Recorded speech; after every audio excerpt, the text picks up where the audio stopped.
I will help you. She was 72 hours from freezing to death in a condemned shack, and the only person standing between a 10-year-old girl and certain death was a motorcycle club president who everyone said was a monster. But the real monster? He wore a $3,000 suit and owned half of Dallas. Before we get into this story, I need to know, where are you watching from right now? Drop your city or country in the comments below. And if you believe that real strength is using your power to protect those who can't protect themselves, hit that subscribe button, because we bring you these stories of real heroes every week. Now, let's get into the story of how one desperate plea in a frozen alley sparked a brotherhood to build a miracle. The November wind cut through the Dallas alley like a rusty blade. Abdiel Escobar stood outside Murphy's bar, one boot propped against the brick wall, watching the neon Lone Star sign flicker and buzz overhead. He'd been president of the Iron Guardians MC for 12 years, and in that time, he'd learned to read the streets the way other men read newspapers. Tonight, the streets were screaming. 23 degrees. Record cold for November. The kind of cold that killed. His brothers were inside, finishing their beers, their laughter seeping through the door along with the smell of fried onions and whiskey. Wrench was telling that story again, the one about the cop in Amarillo. Bear was probably 3 drinks deep, his massive frame wedged into a booth that was never meant to hold him. But Abdiel stood outside, leather vest over his thermal, breath coming out in white clouds. Waiting, always waiting. A president didn't sit with his back to the door, and he sure as hell didn't relax when something felt wrong. That's when he saw her. At first, he thought she was a trick of the streetlight, a shadow, a piece of wind-blown trash. But shadows don't shiver. Trash doesn't have eyes. She emerged from between 2 dumpsters like a ghost made of bones and rags. 10 years old, maybe. Probably younger, just hollowed out by hunger. Her coat was 3 sizes too big, held together with safety pins and what looked like duct tape. Her shoes, Jesus, her shoes were held on with twine. But it was her face that stopped Abdiel's heart. Gaunt, pale as moonlight. And those eyes, dark and enormous, filled with a terror so deep it had its own gravity. She took 1 step toward him, then another, moving like she was walking through deep water, fighting against every instinct that said, run from the scary man with tattoos. Abdiel went completely still. He knew what he looked like, 6'3", 240, arms sleeved in ink, beard shot through with gray, a face that had taken its share of fists and given back double. He was the thing mothers warned their kids about. But this little girl kept coming. She stopped 3 feet away, her whole body trembling so violently he could hear her teeth chatter. Her lips were turning blue. Her hands, small and filthy, clutched the edges of that ridiculous coat. "Mister," she whispered, her voice barely audible over the wind. Abdiel's hand moved slowly away from his side, palms open. Non threatening, the way you approached a wounded animal. "I'm here, kid," he said quietly. "What do you need?" Her eyes filled with tears that froze on her cheeks before they could fall. She opened her mouth once, closed it, tried again.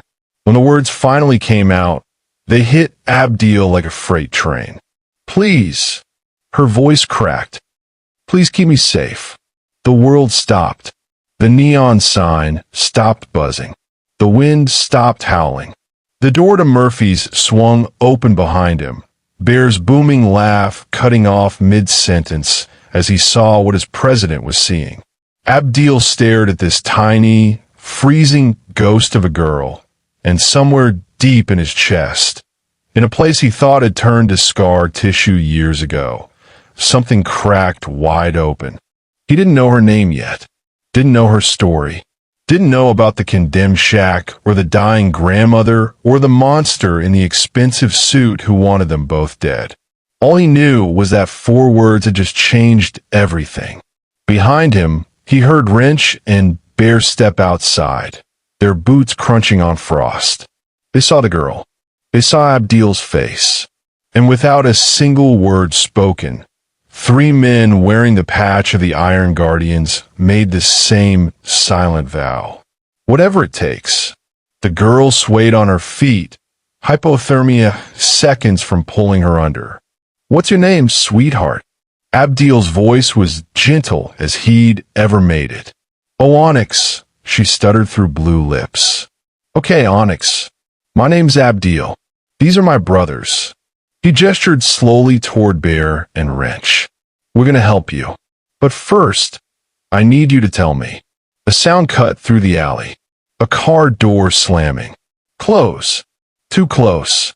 Onyx's eyes went wide with pure, animal terror. "He's here," she whispered. "He said he'd come tonight. He said." Headlights swept across the alley entrance. Abdiel's hand moved to his belt, and every muscle in his body coiled like a spring. The headlights turned out to be a lost Uber driver, but the fear in Onyx's eyes didn't fade. If anything, it crystallized into something harder, the kind of terror that lives in your bones when running stops being an option. "Come on." Abdiel shrugged off his leather vest and wrapped it around the girl's skeletal frame. It swallowed her whole. "There's a diner 2 blocks over. You're gonna eat." "I can't, Grandma's alone."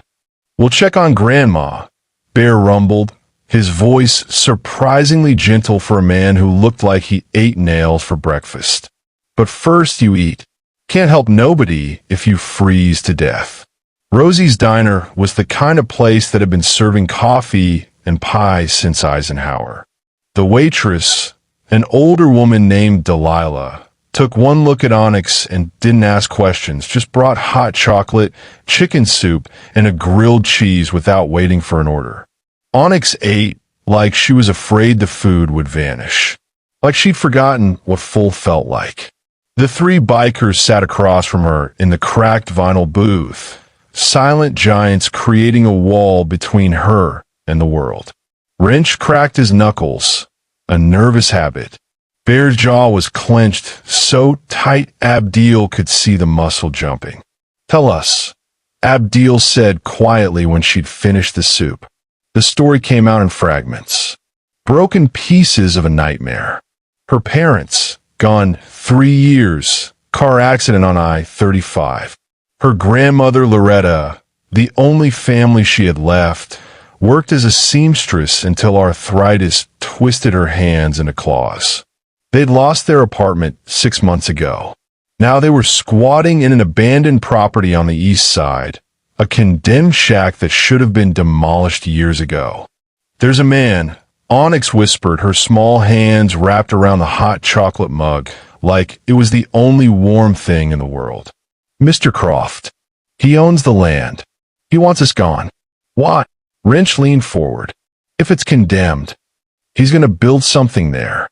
Apartments or something fancy." Her voice dropped even lower. "But he can't start while we're there. So he's been making it worse. Turned off the water. Nailed boards over some windows. Tonight," he said, her voice broke. "He said if we're not gone by tomorrow, he'll call the cops. Or worse." The temperature in the booth dropped 20 degrees, and it had nothing to do with the weather outside. Abdiel's face could have been carved from stone. "Where's this shack?" 20 minutes later, they stood in front of what barely qualified as a structure. The house was a skeleton of rotted wood and rusted tin, leaning so far to one side it looked like a strong wind would finish the job. Yellow condemned notices plaster the walls. One window was broken, covered with cardboard. The door hung on a single hinge, and nailed to that broken door, fresh, crisp, obscene in its official cruelty, was an eviction notice. "Final warning. Vacate by November 18th or face arrest. Tomorrow. Grandma's inside. Onyx said, her voice small. Bear had a duck to fit through the doorway. The smell hit them immediately. Mold, rotting wood, human illness, and underneath it all, the sharp chemical stink of a porta potty that had been their only option. No heat, no running water. One camping lantern casting shadows that made the place look like a horror movie. And in the corner, wrapped in every blanket they owned, was Loretta. She was maybe 60, but looked 80, her brown skin ashen with fever, her breath coming in wet rattles that Abdil recognized from his own grandfather's final days. Pneumonia, maybe worse. Her eyes opened when she heard footsteps, and the fear there was instant, until she saw Onyx. Baby who... It's okay, Grandma. Onyx rushed to her side. They're gonna help us. Loretta looked at the three massive bikers filling her rotting shack, and something in her expression broke Abdil's heart. It was gratitude, the kind that comes when you've stopped expecting mercy from the world. Abdil knelt beside her, his knees cracking on the plywood floor. Up close, he could see the sheen of sweat on her forehead, feel the heat radiating off her body. This woman was dying. Slowly. Miserably, in a shack that wouldn't keep out a stiff breeze, let alone a Dallas winter. Without a word, he placed his scarred hand on her bony shoulder and made a promise that had nothing to do with words. Bear, wrench. His voice was iron and gravel. You're staying here tonight. Nobody comes through that door. You got it, Prez. Abdil stood, his shadow falling across Loretta like a shield. He pulled out his phone, already scrolling through contacts. They need a doctor, one who didn't ask questions. Food, blankets, a portabiliteur. And then they need to have a conversation with Mr. Silas Croft. He was halfway through dialing when headlights swept across the shack's broken windows again. But this time they didn't pass. A car door opened, then another. Onyx grabbed Abdil's hand, her small fingers ice cold even through his calluses. That's him, she breathed. That's Mr. Croft. Boots crunched on gravel outside. 2 sets, maybe 3. Bear and Wrench moved to flank the door without being asked. And through the gap in the broken frame, Abdil saw him. A man in a wool coat worth more than this entire property, flanked by 2 men who had hired muscle written all over them. Silas Croft had come to finish the job. He just didn't know he was walking into a different kind of ending. Silas Croft didn't knock. He kicked the broken door open like he owned it, which technically he did. The hinges screamed, and the whole shack shuddered like a dying animal.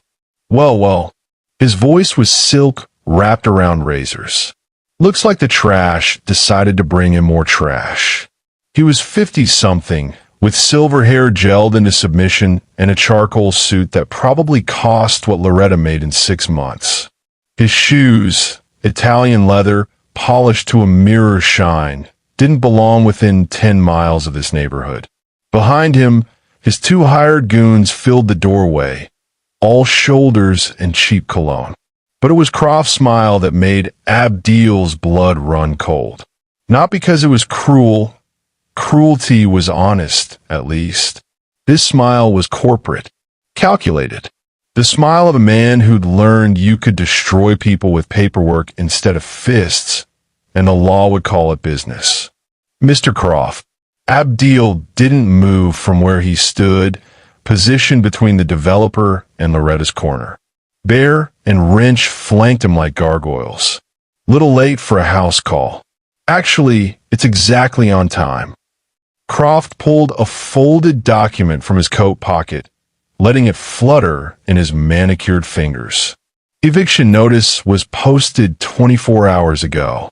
That makes this. He checked an expensive watch that caught the lantern light.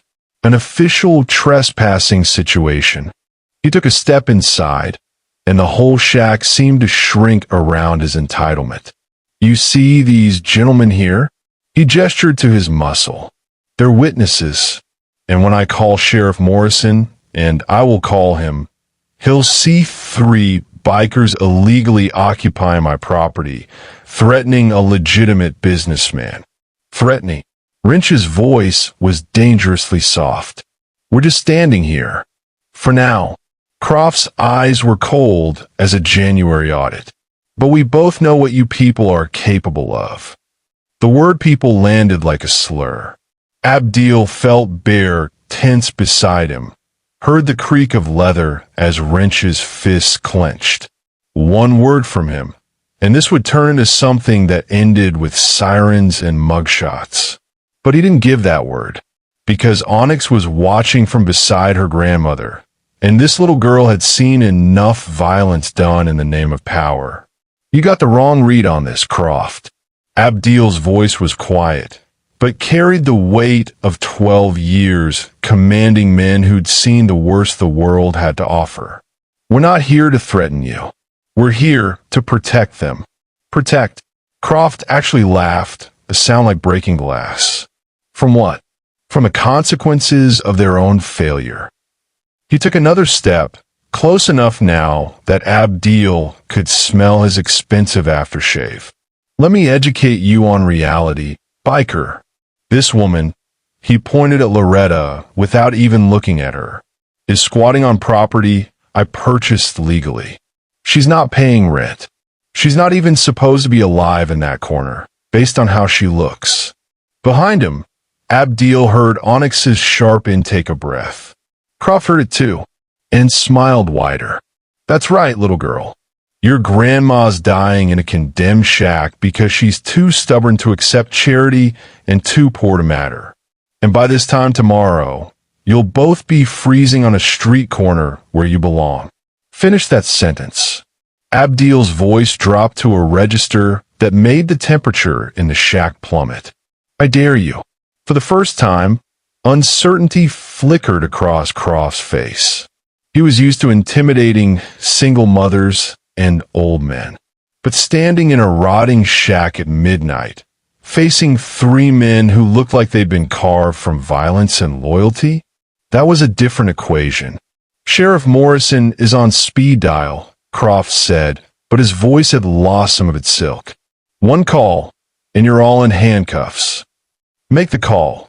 Bear's rumble came from somewhere deep in his chest. "I'm sure the sheriff would love to hear about building code violations, fire hazard violations, the 16 other properties you own where the heat mysteriously breaks right before winter." Croft went very still. "You don't know what you're talking about." "Don't we?" Wrench smiled, and it wasn't friendly. "Funny thing about bikers. We know people. People who talk. People who remember when their grandmother died in one of your buildings because the landlord wouldn't fix the furnace." The color drained from Croft's face. "You're bluffing. Try us." For 10 seconds, the only sound was Loretta's labored breathing and the wind rattling the walls. Then Croft stepped back, smoothing his suit like he could brush off the confrontation. "You've got until noon tomorrow. After that, I'm bringing the sheriff, the fire marshal, and anyone else I need. And these 2, he jerked his chin at Loretta and Onyx, "will be on the street where they belong." He turned to leave, his goons following like trained dogs. At the door, he paused. "Enjoy your little hero moment, Abdil." The way he said the name was like spitting. But heroes don't win. Money wins. It always does. The door slammed behind him, hanging crooked on its broken hinge. Silence flooded back in, heavy and cold. Abdil stood there, his hands clenched so tight his knuckles had gone white. Bear's breathing was harsh. Wrench looked like he wanted to chase Croft down and teach him about real consequences. But it was Loretta's voice, weak, rasping, defeated, that cut through the rage. "You should go," she whispered. "He'll destroy you too. He destroys everyone." Abdil turned to look at her, at Onyx. At this woman who'd fought so hard for so long that she'd forgotten what it felt like when someone fought for her. "Ma'am," he said quietly, kneeling beside her again. "With all due respect, you don't know us very well." He pulled out his phone and made a call. It was answered on the first ring. "Deacon," Abdil said, "I need you to dig up everything, and I mean everything, on a man named Silas Croft. Properties, business partners, building violations, parking tickets, everywhere his money touches. I want a file so thick it could bury him." A pause. Then, "How deep you want me to go, Prez?" Abdil looked at Onyx, shivering in his oversized vest. At Loretta, barely clinging to life. "All the way to hell if you have to." He hung up. Outside, a motorcycle engine roared to life in the distance, but it wasn't leaving. It was getting closer. More engines joined it. 3, 5, 8. Bear checked his phone, then looked at Abdil with something like awe. "Brother, did you just call in the whole chapter?" Through the broken window, headlights appeared. Not cars this time. Harleys. The Iron Guardians were rolling in. And Silas Croft had just made the worst mistake of his life. He'd given them 12 hours to prepare for war. The elevator to the 20th floor was all glass and polished steel. Abdil, Bear, Wrench, and Deacon rode up in silence, their leather vests and road-worn boots a stark contrast to the marble and chrome surrounding them. Through the glass, downtown Dallas spread out like a circuit board of wealth and power, the kind of view that reminded you exactly how small you were, unless you'd stopped caring about being small a long time ago. "Security's going to be a problem," Bear muttered, watching the floors tick by. "No." Deacon adjusted his wireframe glasses, looking more like an accountant than a biker, which was exactly why he was so dangerous. "I called ahead, said we were potential investors. They're expecting us." The elevator chimed. 23rd floor. Croft Development, LLC. The receptionist, a young woman with a painted-on smile, looked up from her desk and froze. Her smile flickered like a dying light bulb as 4 men who looked like they'd ridden straight out of a Peckinpah film walked in her pristine corporate world. "We're here to see Silas Croft," Abdil said. "Not a request. Do you have an appointment?" "We do now." Deacon placed a business card on her desk. It was blank except for a phone number. "Tell him the Iron Guardians would like to discuss a property acquisition. Tell him we'll wait exactly 5 minutes." She picked up the phone with trembling fingers. They didn't wait 5 minutes. 3 minutes later, Silas Croft's office door opened, and the man himself appeared. He looked different in his natural habitat, more confident, more predatory. This was his kingdom, all floor-to-ceiling windows and expensive art, a mahogany desk the size of a small car. Behind that desk, Croft could destroy lives with a signature. He thought that made him powerful. "Gentlemen," his voice dripped with condescension, "I believe I made myself clear last night. The property will be clear by noon, with or without. We're not here to negotiate the eviction." Abdil walked forward, his boots silent on the thick carpet. "We're here to buy the property." Croft actually laughed. "That land is worth $200,000 minimum. You think I'm going to sell to a motorcycle club? We think you're going to sell to Loretta, Washington." Deacon stepped forward, pulling a manila folder from inside his vest. It was thick, very thick, for $1. "Get out of my office." Deacon opened the folder on Croft's pristine desk. Documents spilled out like evidence at a crime scene. Building permits, inspection reports, tenant complaints, financial records that shouldn't have existed outside of sealed court files. "This is... How did you?" Croft's face went from red to white in the span of a heartbeat. 7 properties with falsified safety inspections, Deacon said, his voice clinical, detached. 12 violations of housing code, all of which you paid inspectors to overlook. For deaths. That's right, deaths. From carbon monoxide poisoning in buildings you own where you disconnected the detectors to save money. Each word landed like a hammer blow. In this, Deacon pulled out a single sheet, placing it on top of the pile with the reverence of a man laying down a royal flush. This is a ledger showing payments to Sheriff Morrison's re-election campaign in exchange for overlooking certain regulatory issues. The silence in that office was absolute. Croft stood there, his hands pressed flat on his desk, staring at evidence that could end him. Not just his business, his freedom. The DA would salivate over a case this airtight. Where did you get this? His voice was barely a whisper.